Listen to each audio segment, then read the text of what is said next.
Dahil ikaw po ay nagmula sa born-again Christian at marami pong mga born-again Christian na grupo na iyong pinuntahan.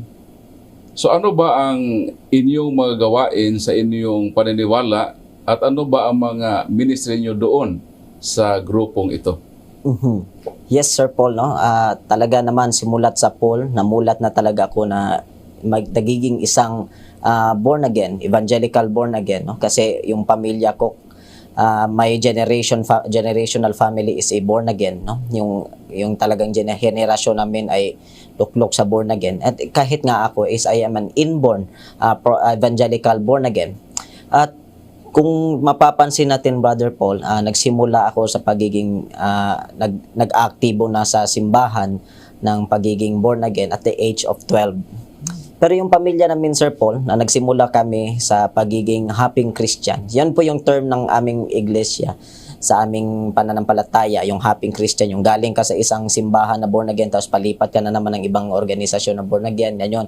Galing ako sa Christ the Healer, sa Christ for All Nation Church, na doon pa rin sa Davao, tapos lumipat sa Jesus Blessed Redeemer Church, hanggang dito sa kasalukuyan, yung dati yung huling simbahan na inaaniba namin, yung Christ the Healer International Missions Movement, na itinayo ni Bishop Rod Cobos, originated sa Davao. Ibig sabihin, Brad James, okay lang kahit anong grupo basta born again evangelical Christian ang inyong lilipatan. Bakit gano'n naman ang tanggap sa inyo na okay lang lumipat basta doon lang sa evangelical born again?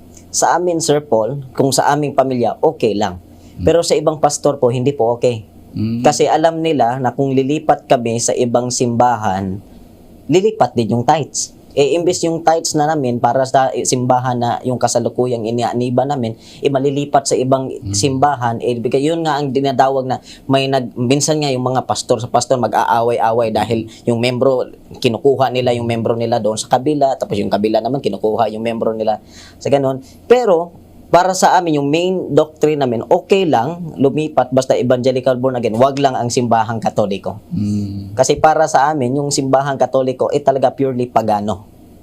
Yun na talaga yung aking nabuksan, yung simula pang born again pa talaga ako. So ibig sabihin, tatak na sa inyong mindsetting na yung Katolikong simbahan ay para sa inyo isang masama na grupo. So ngayon, Brother James, paano ba napalapit ang iyong sarili sa mga Katoliko? Ito po yung nag-lead ng inyong journey sa simbahang ito. Kaya nga, Brother Paul, yun po yung medyo interesting talaga sa buhay ko. Because it was at that time na nagsimula na ako at the age of 12 sa pagiging Bible school preacher every Sunday. Kasi may Sunday school kami. Tinuturuan ko yung mga 7 years old. Hanggang sa nagkatagal na, nagle-level up na yung pananampalataya ko as born again, naging progressive. Ito yung at that time na lumipat na kami sa Christ the Healer International Missions Movement, or tinatawag namin yan siyang Christ the Healer in short. Yung grupo ni Bishop Cobos. So doon nagle-level up na ako. Kaya sabi ng kasi may mga leader kami. Sabi ng leader ko, pwede ka na mag-evangelize sa labas. Kasi yung main target namin, yung main goal talaga namin is to reach more souls, to win souls, to harvest souls. At saka yung souls na pinupuntirya namin, yung mga ligaw na kaluluwa. Ano yung ligaw na kaluluwa? Yung mga Katoliko. Yun talaga yung paborito namin, especially yung mga youth Catholics na alam naman talaga namin na, kasi para sa amin, yung paniniwala namin, yung expectation namin, ang mga Katoliko talaga is walang knowledge about Bible, walang alam about Bible. Ignorante. Ignorante. Kasi para sa amin, yung binabasa lang ng Bible, yung mga numero ng loto, hindi yung mga numero ng bersikulo. Pero at that time, sinabi ng leader ko, ngayon kasi ina-assign kami. Ikaw brother, doon ka sa isang park, ikaw brother, doon ka sa mall, ikaw brother, doon ka sa bandang kanto ng ganito, ganyan. So ikaw, saan naman yung assignment mo? Kung inassign kayo sa inyong organisasyon? Nabigla ako, Sir Paul, kasi sinabi ng leader ko, Brad James, doon ka mag-evangelize sa San Pedro Plaza. Yan po yung kilalang lugar sa Davao City kasi taga Davao ako. Yan po yung kilalang lugar na kung saan yan po yung teritoryo ng mga CFD, na mga Catholic Faith Defenders. Pero wala akong alam kung ano yung CFD. Kasi blinded ako More focus ako, kumbaga fanatic ako sa aming pananampalatayang born again. So as a vow of obedience, sinabi ko na, sige, doon ako. So doon, nagdadala-dala pa ako ng maliit na Biblia, inipit ko pa sa kilikili ko. Tapos ang lakas pa ng confident ko kasi naalala ko yung sinabi ng aming senior pastor na Pastor Cobo, sabi niya, huwag kayong matakot kapag mag-evangelize kayo sa publiko. Dahil ang Holy Spirit ay nasa inyo at sasamahan niya kayo. Wala kayong ipapangamba. Ngayon pagdating ko doon sa plaza, nung nagsimula na akong mag-evangelize kasi street preaching namin yun hindi ko alam na yung mga audience ko pala ay mga Catholic Faith Defenders. Mga Catholic Faith Defenders. So akala ko, ako yung mag-e-evangelize sa lugar na iyon. Pero nag-ibang ihip ng hangin Nabigla ako kasi hindi ako ang nag-evangelize. Sila ang nag-evangelize sa akin. Kasi hindi ko alam na mga Catholic Faith Defenders pala yung mga kaharap ko. And there is one verse na medyo nakakapag tulala sa akin nung tinanong ako ng isang CFD. Sinabi niya, Brad, kasi nagbabahagi ka ng salita ng Diyos, pwede ba pakisagot tong tanong ko? Ako, as full of confidence, kasi alam ko, o naniniwala ako na ang Holy Spirit na sa akin. O sige, tanungin mo kasi Holy Spirit na sa akin. Sinabi ng isang CFD sa San Mateo, talatang 16, versikulo 18, anong sinabi doon? Thou art Peter, and upon this rock I will build my church. Even the gates of hell shall not prevail against it. Now, ngayon, ang ating Panginoong Hesus ay nagtayo ng isang iglesia. Yang iglesyang inaaniban mo, sinong nagtayo niyan? Yun ang hindi ko masagot. Kaya ang ginawa ko, sabi ko, umuwi ako sa amin, sabi ko, bakit hindi ko nasagot yung tanong? Akala ko naman nasa akin yung Holy Spirit. Doon nagsimula akong nagdududa. Hanggang mismo na talaga akong nagtanong sa aming simbahan. Sino bang nagtayo ng ministry natin? Sinabi na yung pastor namin, baka buti na lang na umamin sila. Hindi na ako pinapahirapan. Pero doon na nagsimula yung aking encounterment, yung aking paghahanap sa katotohanan. Kasi that one verse struck me. Yung isang bersikulo, pinapahanap talaga ako kung ano yung katotohanan. Kasi I will build my church. Hindi naman sinabi dong churches. So ibig sabihin yun ang naging lead sa iyong journey na hanapin mo talaga kung ano itong iglesyang itinayo ng ating Panginoong Kristo. Yes, Sir Paul. Kaya yun, ito yung nagiging lead ko kasi ang sinasabi doon, I will build my church, not churches. So ibig sabihin, iisa lamang ang iglesyang itinayo ng ating Panginoong Hesus. Now, yan ang tanong. Ano ang iglesyang itinayo niya? So doon ako nagsimulang mag-search in. Pero hindi po ako dumiretso sa simbahang Katoliko kasi nga yung namulatan namin, ayaw namin sa simbahang Katoliko dahil sa isang kadahilanan, yung number one talaga rebulto. Ayaw namin ng mga ganon. So pumasok ako, may nag-invite sa aking Iglesia ni Cristo. So pumasok ako sa Iglesia ni Cristo, tinapos ko ang kanilang 20 doctrines. Ilan ba yung doctrines na? 24 doctrines, 20 to 24 doctrines. Tapos pumasok rin ako sa Seventh-day Adventist, pumasok ako sa yung ibang kaanib namin na born again, yung Pentecostalism, pumasok ako sa Baptist, pumasok ako sa Mormons. Pero lahat ng pinasukan ko, umaamin at kung minsan nga, matitrace back ko sa history na mga pastor at mga tao lamang ang nagtayo. Sabi ko, ano ba talaga ang simbahan na itinayo mismo ng Panginoong Hesus? So may isang CFD, patay na siya ngayon, si late Brother Eusebius Gondong. Siya yung nagturo sa akin, brother, try mo pumunta doon sa City Library. Try to search the history. Yung kung ano ba yung iglesia na itinayo ng ating Panginoong Hesus sa Biblia. Kaya pumunta ko sa City Library ng Davao City. I-research ko lahat ng mga encyclopedia, yung Book of Knowledge, lahat ng mga kasaysayan, yung mga standard references. At lahat sila nagtuturo at nagbibigay ng komentary ng Iglesia Katolika ang mismong siyang itinayo ng ating Panginoong Hesus. So doon ako na-convince kasi kino-compare ko yung mga kasaysayan, walang ibang kasaysayan na nagsasabing hindi ang Iglesia Katolika. lahat ng kasaysayan nagke-claim na ang Iglesia Katolika ang itinayo ng Panginoong Hesus. At doon nagsimula yung aking interest na matuto o unawain kung ano yung mga nasa simbahang Katoliko. Kaya inaral ko yung doktrina, yung rebulto, mga purgatorio. Dahan-dahan kasama yung mentor ko sa CFD sa Davao. Dahan-dahan tinututunan ko yung mga doktrina, yung mga aral. And at the same time, I live what I have believed, no? Kung ano yung pananampalataya ng Iglesia Katolika, isinasabuhay ko.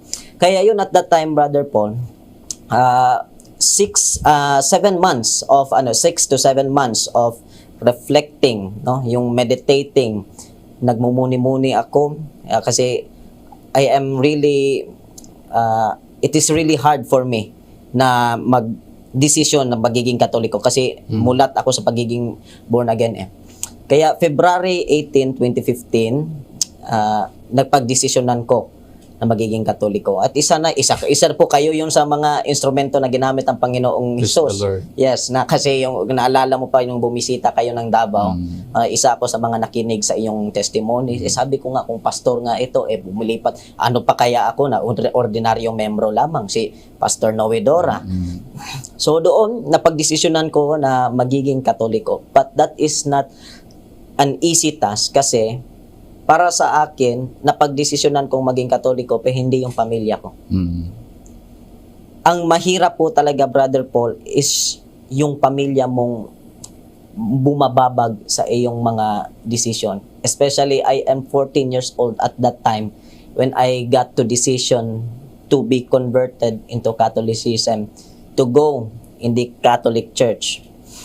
At napakahirap ng mga bagay na iyon kasi ayaw talaga ng pamilya ko na lumipat ako sa pagiging Katoliko. Kasi nga, yun talaga yung injected sa amin, sa aming buhay, sa buong buhay namin, na ang Iglesia Katolika ay talagang purely masama, pagano, like singgero, lahat na lang mga kasalanan na sa simbahang Katoliko. At sinabi ko naman, paninindigan ko ang aking desisyon kasi dito ko natagpuan yung katotohanan. Kaya at the time, medyo sinusubukan nila ako. Pinutol allowance ko. Nahinto ako sa pag-aaral. Tapos halos lahat ng mga galaw ko sa bahay, papagalitan ako. Kaya dahil wala ng kapayapaan sa bahay namin, mas pinili ko na lang na maging mamalagi sa plaza. Kaya for 2 years. So, ibig sabihin, dahil ikaw po ay persecuted, dayon wala kang kapayapaan habang nandoon ka sa iyong bahay, kasi yun nga ang nangyari sa iyong buhay. So, ibig sabihin, Brother James, lumayo ka sa iyong pamilya at sa nahinto ka sa pag-aaral. So, ano naman ang parang pananaw ng inyong pamilya sa iyo na medyo dumistansya ka sa kanila, tapos nag-continue ka simbahang Katoliko at sila rin nagpatuloy sa kanilang sa born-again Christian. So, may time ba na uuwi ka sa iyong bahay? At ano na ang kasalukuyang sitwasyon ngayon sa relasyon mo sa iyong pamilya? Dati talaga, Sir Paul, it is an test sa akin. Sinubukan ko, siguro try ko nga lumayo muna sa bahay namin. Baka hanapin pa nila ako. Ibig sabihin yun, doon ko makikita kung may pagmamahal pa ba sila. And for 6 months, 8 months, 6 to 8 months, namamalagi lang ako sa plaza. Hindi talaga ako hinanap. sa kasamaang palad, hindi talaga ako hinanap. Kaya it was hard for me kasi kahit nga may pagkakataon na kahit sa isang araw hindi ako makakakain. Maswerte na lang kung may mga libreng lugaw dyan sa gilid ng City Hall na mamimigay. Yung mga pamamaraan kong makakain. Tapos may araw din na umuwi ako ng bahay. Kaya kapag umuwi ako ng bahay, pinipili ko na umuwi ng 12 p.m., 1 a.m., 12 a.m. or 1 a.m. kasi tulog na sila yan eh. Minsan pag ginaganyan ko yung kaldero namin, baka may tira pa. Tapos pag matapos na akong kumain, dahan-dahan kong itatakip kasi pag marinig nila yan, magising na ako. Ang malaking problema. Tapos 4 a.m., aalis na naman ako para hindi na naman ako makita. But sa kasalukuyan, tumatagal, wala naman akong ibang ginagawa kundi magdasal. Sabi ko, Mama Mary, humingi talaga ako ng tulong kay Mama Mary. Mama Mary, okay lang siguro kung hindi na sila, kung pipilitin ko pang pumulipat sa simbahang Katoliko. Pero kung maaari, ibalik mo yung magandang relasyon namin. Yun lang talaga yung pinaka-goal ko. Pero ngayon, hindi naman sila bumalik pa sa Santa Iglesia Katolika. Pero dahan-dahan, bumubuti naman yung aming relasyon. Pero hindi naman talaga gaano na yung kagaya ng dati na halos magkakausap kami. Hanggang ngayon kasi talagang medyo may sama pa ng loob. Kasi yung tito ko kasi pastor eh. Pastor na full-time pastor siya.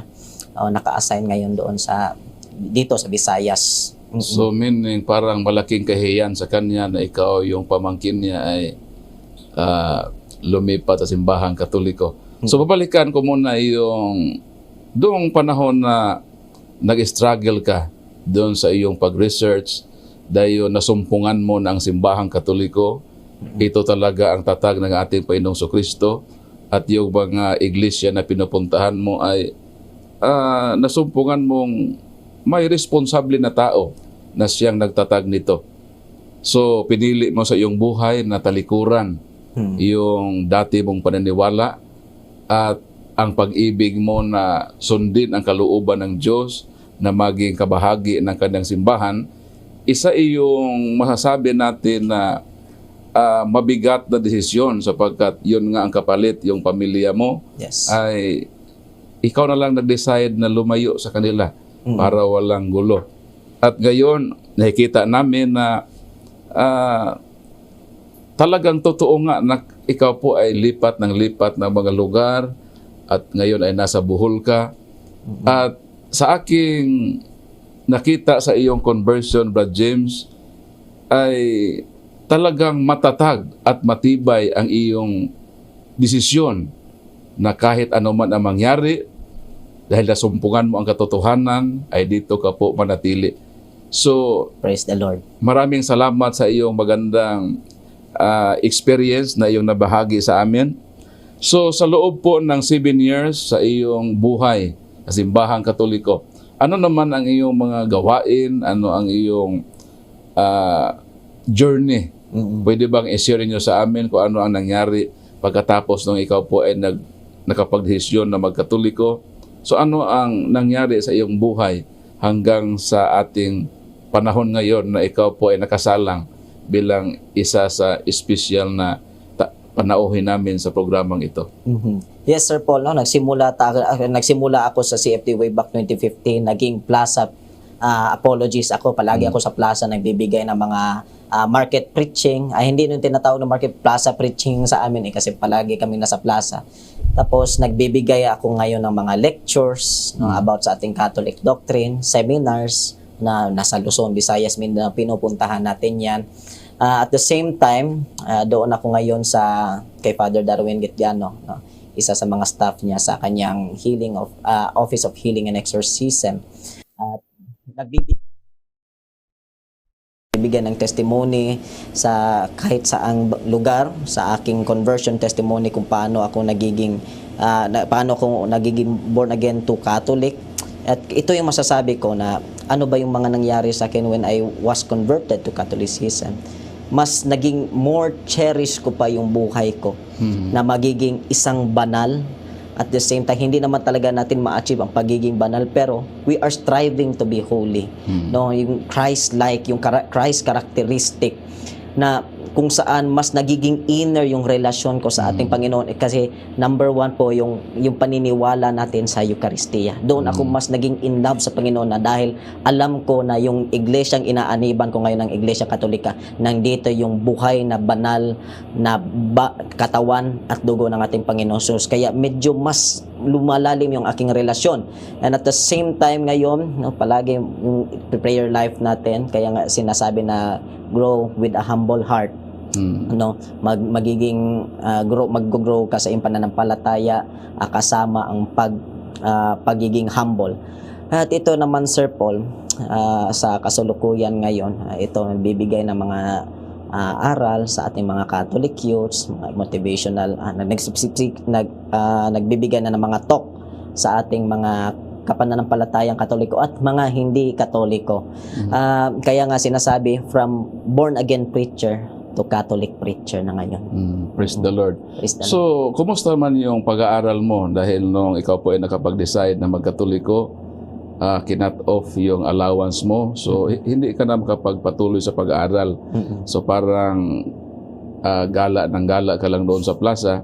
So, ano ang sitwasyon ng iyong secular education sa panahong ito? Sa panahong ito talaga, Sir Paul, cut pa rin. I am stuck at grade 11. No, grade 11 pa ako ngayon. Kasi wala pa talagang gaanong provision, no, sa aking pag-aral. Pero sabi ko, Lord, kahit pa hindi naman ako pa nakapag-aral ngayon, gusto ko i-offer mo na yung oras ko habang naghihintay.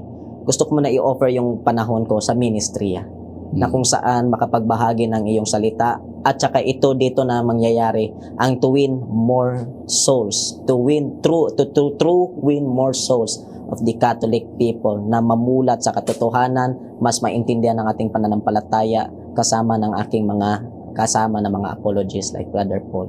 Ito yung ginagawa ko ngayon kasi talaga naghinahihinto pa talaga sa pag-aaral, pero ayaw ko maging masayang yung oras ko, kaya nagiging full-time muna ako ngayon sa pag-ministriya po. So, while nahinto yung pag-aaral mo, so busy ka ngayon sa pag-iikot sa buong Pilipinas. Nakikita namin yung mga movement mo. Lord, so, grab mo yung opportunity na habang hindi ka pa bumalik sa pag-aaral, imagamit yung panahon mo, yung gift of conversion sa buhay mo, na ibahagi doon sa mga mahal nating magkapatid sa simbahang Katoliko.